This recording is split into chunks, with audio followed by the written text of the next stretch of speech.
Hey, this is our Aero 320 project.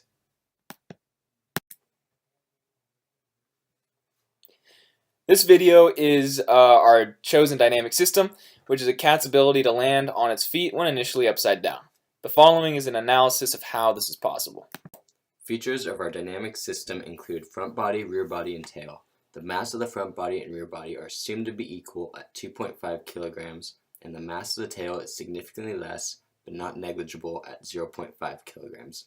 The governing system of equations are sum of forces, which are the forces due to the muscles, angular momentum, which is the movement of body components, and conservation of momentum, which is the law overviewing the entire system. A cat's control system is its brain, not a computer that uses discrete data points. Therefore, the system is continuous.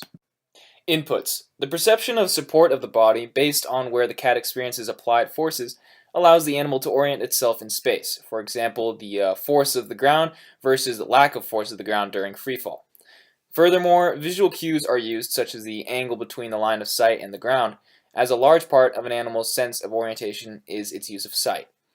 Outputs. The outputs are the applied internal torque due to muscle activation, causing rotation about the y-axis. Measurements. The rotational displacement of the body frame with respect to the absolute frame, as well as muscular tension and the resultant angular acceleration, are all measured factors in this system. Feedback is provided by sensing the environment through sight and feel, and in response, the brain releases hormones to counteract the sense of interest. Cats do not use PID controllers because PID controllers use the intake data to calculate the response output. Instead, animals have a hormone control system which produces hormones that activate specific components of the body. Performance metrics include maximizing response time, minimizing max overshoot, and maximizing the frequency and feedback time. Coordinate frames. The body frame is oriented with the center of mass at the origin, the z-axis through the top of the cat, the x-axis through its left side, and the y-axis directed towards the rear. When upside down, the body frame and absolute coordinate frame are oriented such that the z-axes are directly opposing, as are the x-axes, and the y-axes are in line.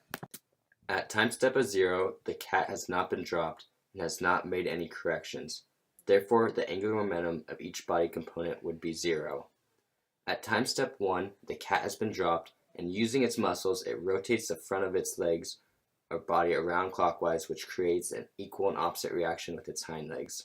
At time step 2, the front legs have rotated 180 degrees clockwise, while the rear legs have rotated 180 degrees counterclockwise. To correct the rear legs, the cat spins its tail in the opposite direction, which forces the rear legs to spin it around clockwise to balance the angular momentum. At the final time step, the front and rear. Here is a written representation of the description in the previous video.